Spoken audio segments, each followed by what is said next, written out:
A jet of water having velocity of 25 metre per second strikes a curve plate which is moving with velocity of 10 metre per second.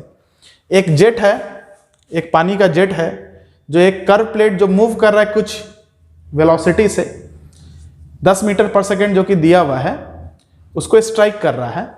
Jet makes an angle, ये जो jet आ रहा है ये एक angle alpha बनाता है, ये एक एंगल अल्फा बनाता है जिसको हम लोग बोलते हैं गाइड एंगल। ये एंगल अल्फा बनाता है जिसको हम लोग बोलते हैं गाइड एंगल।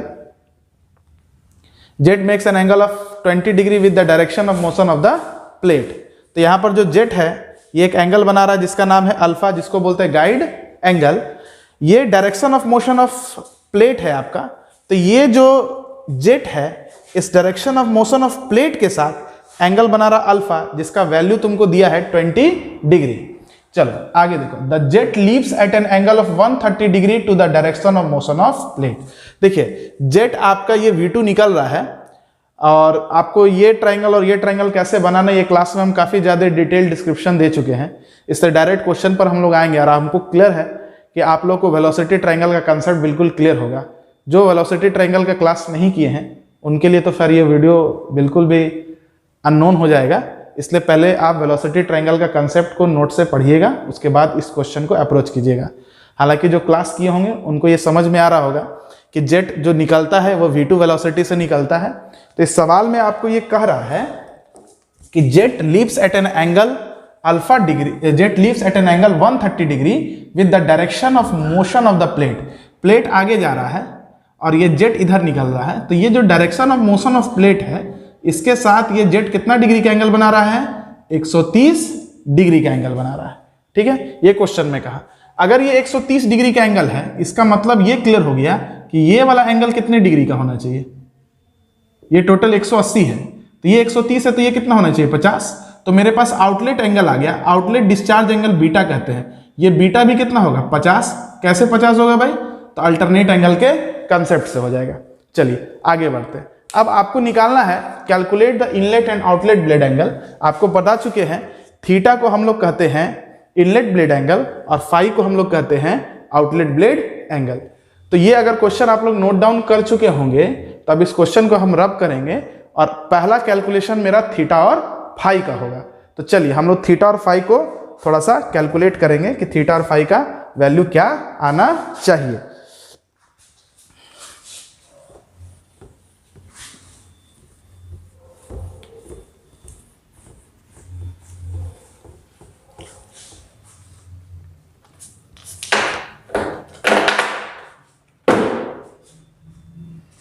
क्वेश्चन में सबसे पहले अगर जैसे सवाल में बोला था नो शॉक कंडीशन, वो लास्ट में छूट गया था। तो जब नो शॉक कंडीशन होता है, नो शॉक कंडीशन होता है और फ्रिक्शन लॉसेस को जब हम नेग्लेक्ट करते हैं, फ्रिक्शन लॉसेस को नेग्लेक्ट करते हैं, अगर क्वेश्चन में बोला है कि इसको लेके चलना है तब तो फिर एजम्पशन नहीं लेंगे। और अगर फ्रिक्शन लॉसेस को हम अगर नेग्लेक्ट करेंगे तो हमको ये एजम्पशन मानना पड़ेगा कि प्लेट का वेलोसिटी u है। तो u जो होगा वो इनलेट पर जो प्लेट का वेलोसिटी होगा u1 और ये जो u2 होगा आउटलेट का प्लेट वेलोसिटी, ये आपस में इक्वल होंगे। मतलब नो शॉक कंडीशन में हम ये मानते हैं u1 बराबर u2 बराबर u। आप लोग को पता होना चाहिए कि जब हम वेलोसिटी ट्रायंगल पढ़ाए थे तो v1 को बोलते हैं एब्सोल्यूट वेलोसिटी ऑफ जेट। ये यहाँ पर u1 क्या रिप्रेजेंट कर रहा है, तो जेट यहाँ पर स्ट्राइक कर रहा है प्लेट को, प्लेट कुछ u वेलोसिटी से चल रहा है आगे की तरफ। तो u1 क्या है, तो u1 प्लेट का वेलोसिटी है उस पॉइंट पर जहां पर जेट प्लेट को स्ट्राइक कर रहा है। इसको ट्रायंगल में यहां पर रिप्रेजेंट किया जाता है। Vr1 क्या है, तो भाई v1 u वेलोसिटी से प्लेट चल रहा है, v वेलोसिटी से जेट आ रहा है। तो भाई जेट जिस वेलोसिटी से प्लेट को स्ट्राइक करेगा उसको बोलते हैं रिलेटिव वेलोसिटी, इसका नाम है Vr1। v1 का दो कंपोनेंट होता है, एक हॉरिजॉन्टल कंपोनेंट Vw1 कहलाता है, इसको Vw1 लिखिएगा, इसको बोलते हैं वर्ल्ड वेलोसिटी। और v1 का जो वर्टिकल कंपोनेंट होता है इसको बोलते हैं वेलोसिटी ऑफ फ्लो। क्लियर हो रहा है। उसी तरह से जेट जिस वेलोसिटी से निकला उसको बोलते हैं v2। प्लेट u2 से चल रहा है तो भाई जेट किस वेलोसिटी से निकलेगा? जब प्लेट भी u2 से चलेगा तो बोलेंगे रिलेटिव वेलोसिटी Vr2 से निकलेगा। इस V2 का दो कंपोनेंट, हॉरिजॉन्टल वाला वर्ड और वर्टिकल वाला वेलोसिटी ऑफ फ्लो। ये आउटलेट वेलोसिटी ट्रायंगल और इनलेट वेलोसिटी ट्रायंगल है। जब नो शॉक कंडीशन होता है तो उस समय आपको हम पढ़ा चुके हैं, प्लेट का जो वेलोसिटी है वही प्लेट का वेलोसिटी इनलेट पर भी है और वही प्लेट का वेलोसिटी आउटलेट पर भी है। और जब फ्रिक्शन को हम नेग्लेक्ट करते हैं तो हम ये मानते हैं कि हमारा रिलेटिव वेलोसिटी Vr1 जितना होगा उतना ही रिलेटिव वेलोसिटी जितना इनलेट पर होगा उतना ही आउटलेट पर होगा। अगर फ्रिक्शन रहता, मतलब ये पानी जब ऐसे प्लेट पर चल रहा है और इस प्लेट के फ्रिक्शन का कोई इफेक्ट है तो ये जो रिलेटिव वेलोसिटी है ये फ्रिक्शन की वजह से थोड़ा सा घट जाता है। लेकिन इस सवाल में हमको इस फ्रिक्शन के इफेक्ट को नेग्लेक्ट करके चलना है, क्योंकि क्वेश्चन में नहीं बोला है। तो जब नहीं बोलेगा तो हम मानेंगे नो शॉक कंडीशन और फ्रिक्शन लॉसेस को नेग्लेक्ट कर देंगे।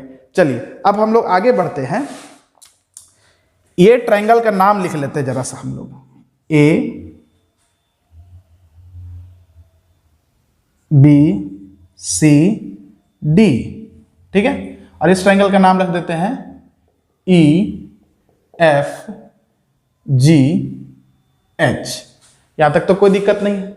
चलिए आपको ट्रायंगल अगर A D C दिख रहा होगा, आपको याद रखिए इनलेट ब्लेड एंगल थीटा निकालना है और आउटलेट ब्लेड एंगल फाई निकालना है। अगर आपको थीटा चाहिए तो आपको दो चीज चाहिए, एक वेलोसिटी ऑफ फ्लो का वैल्यू चाहिए और एक BC। BC कितना होगा तो बोलेंगे VW1 में से U1 को माइनस करेंगे तो हमारा BC आ जाएगा। तो आपको अगर थीटा निकालना है तो tan थीटा बराबर परपेंडिकुलर बाय बेस करके हम यूज कर लेंगे। तो थीटा निकालने के लिए दो चीज चाहिए, तो ये DC चाहिए और एक BC चाहिए। तो आप ट्रायंगल ADC आपको अगर दिख रहा है, क्वेश्चन में ये अल्फा 20 डिग्री आपको दिया हुआ है, तो आप बोलिएगा in triangle ADC tan 20 degree is equal to,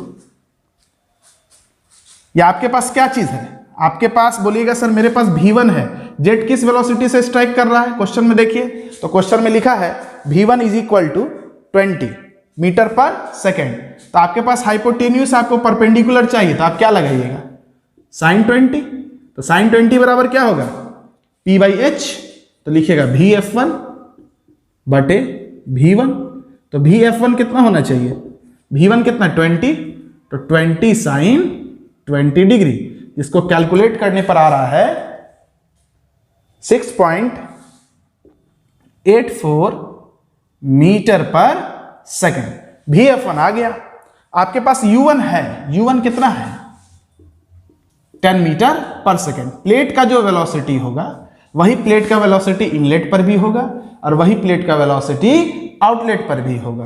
तो आप बोलिएगा U1 है मेरे पास, तो अगर हम VW1 निकाल लेंगे तो ये वैल्यू आ जाएगा। तो VW1 कितना होगा, तो आपको पता है ये अगर एंगल अल्फा है 20 डिग्री, ये V1 है, तो VW1 कितना होगा, तो बोलेंगे V1 cos अल्फा। तो आप लिख सकते हैं VW1 is equal to V1 cos alpha. बोले लिख सकते हैं कि नहीं, पढ़े होंगे। अगर कोई वेलोसिटी इधर है, ये एंगल अल्फा है, तो इधर कंपोनेंट कितना जाएगा V cos अल्फा चला जाएगा। चलिए तो VW1 क्या है, V1 का कंपोनेंट है इस डायरेक्शन में। तो V1 20 cos 20 डिग्री, इसको सॉल्व करने पर ये आ रहा है 18.79 डिग्री। VW1 भी आ गया। तो अब हमको बताइए tan थीटा बराबर कितना होना चाहिए, tan थीटा बराबर होना चाहिए VF1 बटे VW1 minus U1। tan theta बराबर कितना होना चाहिए, देखिए ये थीटा दिख रहा है तो tan थीटा बराबर परपेंडिकुलर बटे बेस होना चाहिए। परपेंडिकुलर कितना है VF1, बेस कितना है VW1 माइनस U1। तो tan थीटा बराबर लिख सकते हैं VF1 बटे VW1 माइनस U1। तो थीटा बराबर हो गया tan इनवर्स VF1 बटे VW1 minus U1 is equal to VF1 कितना है अभी निकाले थे। देखिए VF1 कितना है 6.84 मीटर पर सेकेंड, 6.84 बटे VW1 कितना है 18.79 माइनस 10। तो ये सॉल्व करने पर आ रहा है theta is equal to 37.89 degree. ये आपका पहला कैलकुलेशन हो गया। ठीक है, अगर सबको ये समझ में आया तो इसको नोट डाउन कर लीजिए। हम इसको अब डिलीट करेंगे, मिटाएंगे। यहां तक तो क्लियर है, हमको नहीं लगता कोई डाउट होना चाहिए। सिंपल ट्रिग्नोमेट्री है, ट्रिग्नोमेट्री को हम लोग यूज किए हैं। ठीक है, अब आगे बढ़ेंगे। अब हमको क्या निकालना है? अब हमको निकालना है, देखो अब हमको निकालना है फाई। ठीक है, फाई निकालना है। मेरे पास कौन सा वेलोसिटी है? मेरे पास केवल VR2 है और मेरे पास U2 है, मेरे पास V2 नहीं है। तो अब कैसे निकालें हम लोग फाई? अगर मेरे पास V2 रहता तो V2 से हम दो चीज निकालते। बीटा तो मेरे पास है 50 डिग्री। अगर मेरे पास V2 रहता तो हम निकालते कैसे? देखो V2 अगर मेरे पास है तो ट्रायंगल FGH में हम साइन थीटा कॉस थीटा कुछ भी लगा के VW2 आसानी से निकाल सकते थे। और U2 अगर मेरे पास रहता, U2 मेरे पास है तो U2 और VW2 हम जोड़ देते तो इजी आ जाता। और अगर बीटा और V2 पता रहता, बीटा तो पता है लेकिन V2 नहीं पता। बीटा कितना है 50 डिग्री। V2 हमको नहीं पता है कि जेट कितने वेलोसिटी से लीव कर रहा है। अगर V2 पता रहता, बीटा पता है तो VF2 भी निकलता, तो हम आसानी से tan phi निकाल सकते थे। लेकिन मेरे पास मजबूरी हो गया, मेरे पास मजबूरी है कि V2 नहीं दिया है। तब हम क्या कर सकते हैं? बिल्कुल कुछ ना कुछ करेंगे। तो ट्रायंगल EFH हमको दिख रहा है, इस ट्रायंगल में ये फाई हमको निकालना है। तो हम अब साइन रूल का यूज करेंगे। चलिए, तो हम ट्रायंगल EFH को साइड में पहले प्लॉट कर लेते हैं।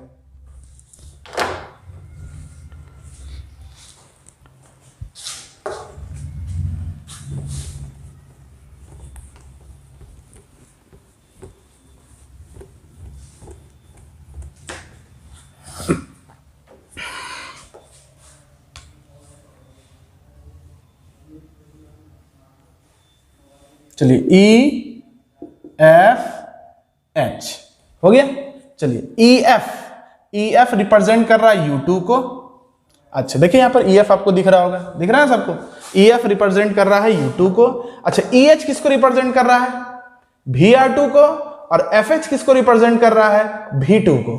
तो आप लिखिएगा EH बराबर, EH रिप्रेजेंट कर रहा है VR2 को और FH रिप्रेजेंट कर रहा है V2 को। ठीक है, चलिए अब बताइए U2 और V2, देखो U2 और V2 के बीच का जो ये एंगल है ये कितना होना चाहिए?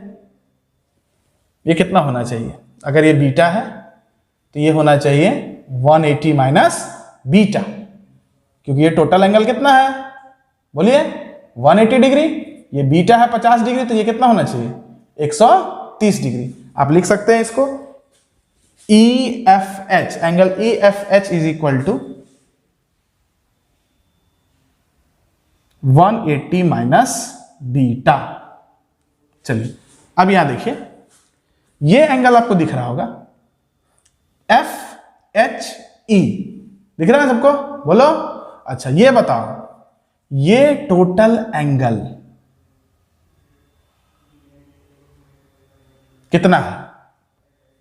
ये टोटल एंगल बीटा है, अल्टरनेट एंगल से।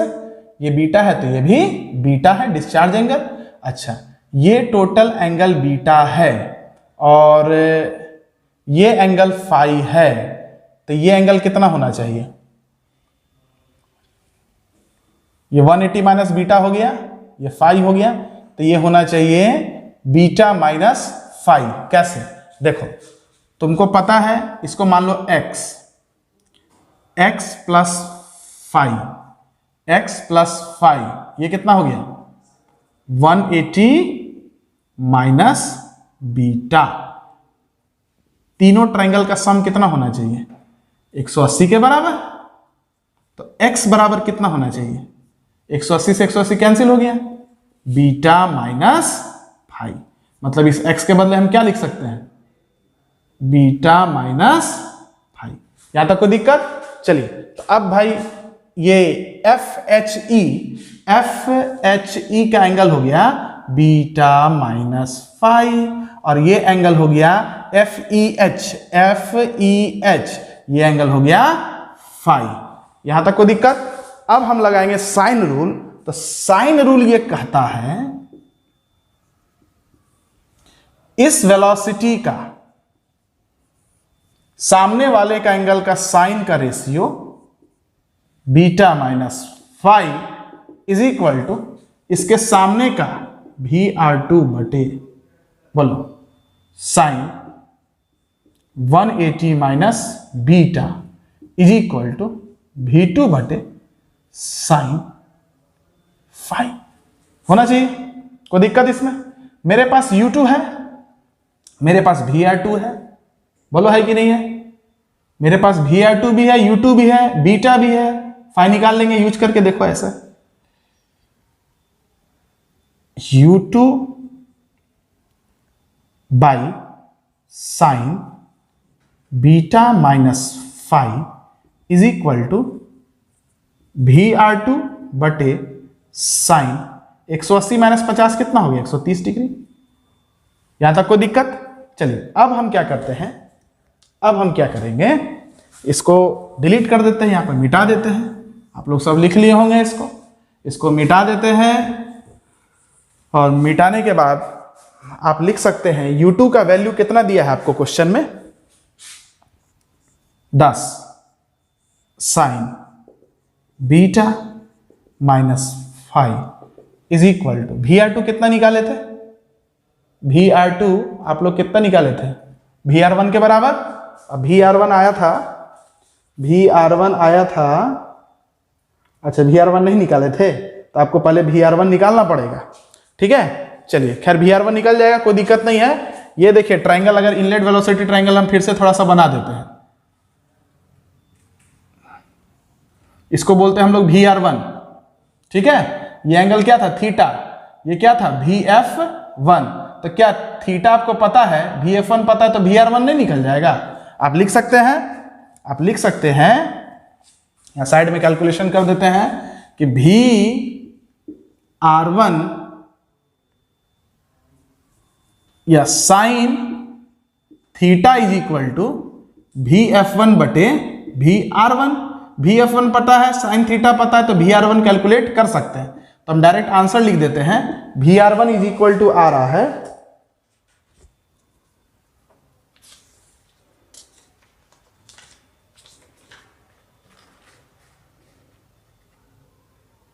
11.13 मीटर पर सेकेंड।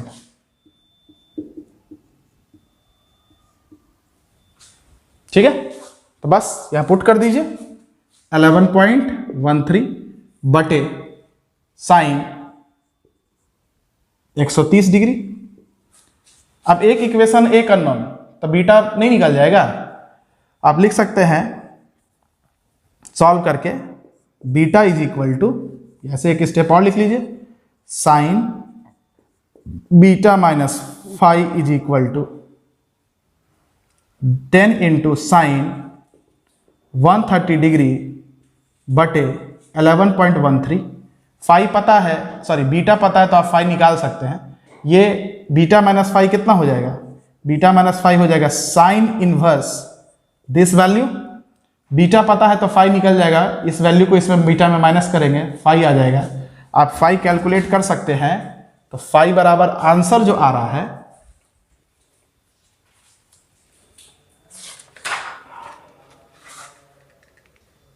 6.53 डिग्री।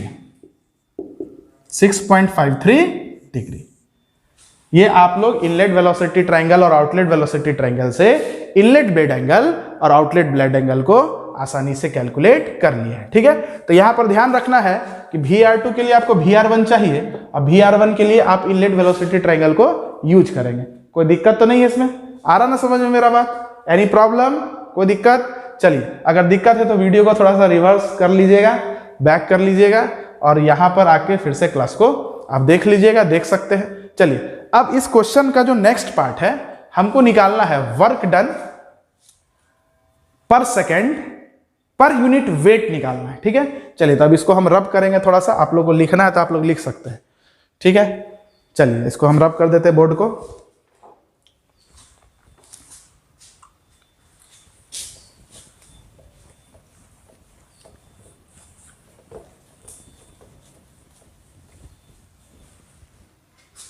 आपको निकालना है work done per second per unit weight per second. Question में थोड़ा सा देख लीजिएगा, शायद लिखने में हमसे नहीं ध्यान रहा होगा। आपको निकालना work done per second per unit weight per second. Second से सेकेंड चला गया, मतलब कुल मिला के आपको निकालना work done per unit wait. इसको क्वेश्चन में देख लीजिएगा, आपको निकालना है work done per second per unit weight per second, per unit weight per second. ठीक है, वो शायद वेट पर सेकेंड हम नहीं लिख पाए हैं, उसको चेंज कीजिएगा क्वेश्चन में, work done per second per unit weight per second. मतलब आपको निकालना work done per unit wait. ठीक है, चलिए अब ध्यान दीजिए, वर्क डन का फॉर्मूला आप लोग अगर डिराइव किए होंगे तो वर्क डन का फॉर्मूला था हमारा rho Q into VW1 plus VW2 into plate का वेलोसिटी। प्लस माइनस दोनों होता है, लेकिन चूंकि बीटा यहां मेरा एक्यूट एंगल था 50 डिग्री, इसलिए हमको प्लस लेना। अगर ऑब्ट्यूज होता 90 से ज्यादा तो VW1 माइनस VW2 हो जाता। ये वेलोसिटी ट्रायंगल जब हम पढ़ाए हैं तो आपको हम जरूर बताए होंगे क्लास में। चलिए तो अब ये बताइए वेट का फॉर्मूला क्या होता है। वेट बराबर अब क्या लिखिएगा, मास इंटू ग्रेविटी। बोलिए m इंटू जी लिख सकते हैं। मास को हम लोग क्या लिख सकते हैं डेंसिटी के टर्म में, मास को हम लोग क्या लिख सकते हैं, बोलिए। डेंसिटी बराबर क्या होता है, मास बटे वॉल्यूम। बोलो कहते हैं कि नहीं कहते हैं? तो मास बराबर क्या होगा, डेंसिटी इंटू वॉल्यूम लिख सकते हैं, कोई दिक्कत नहीं इसमें। चलिए तो आप इसको लिखिएगा, work done per unit weight को इस तरीके से हम लोग लिखेंगे, rho into Q into VW1 plus VW2 into u बटे वेट को लिखेंगे m इंटू जी। चलिए तो अब लिख सकते हैं हम लोग, यहां पर जो मास हम लोग लेंगे इसको लिखिएगा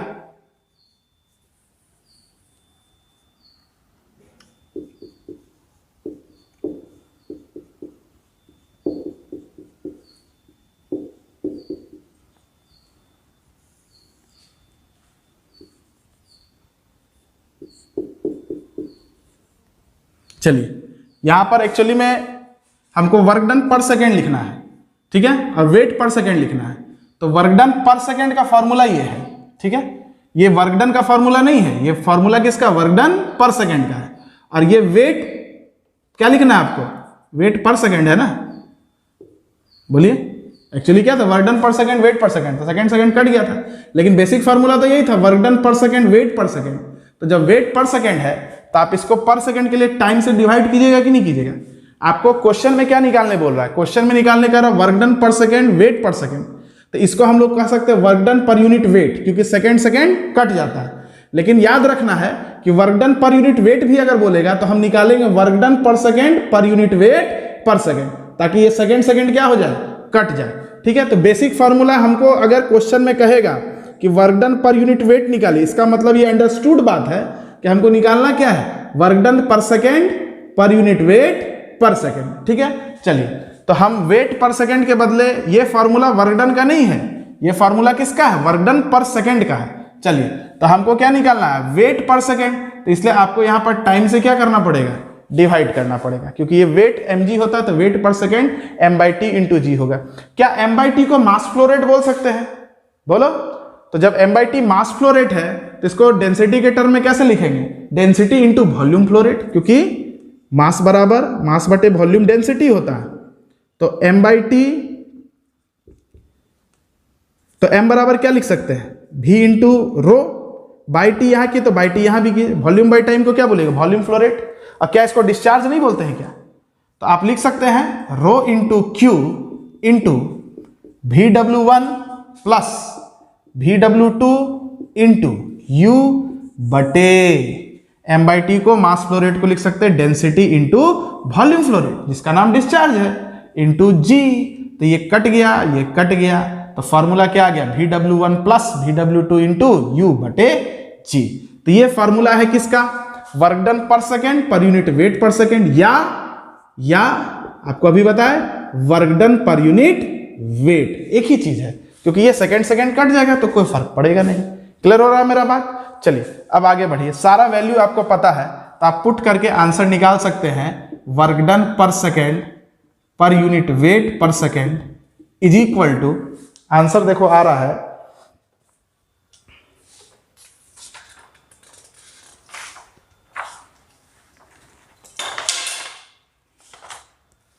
20.24। अच्छा यूनिट डिसाइड करो, सेकेंड सेकेंड कट गया, वर्क डन का यूनिट क्या आता है जूल और वेट का यूनिट क्या होता है न्यूटन।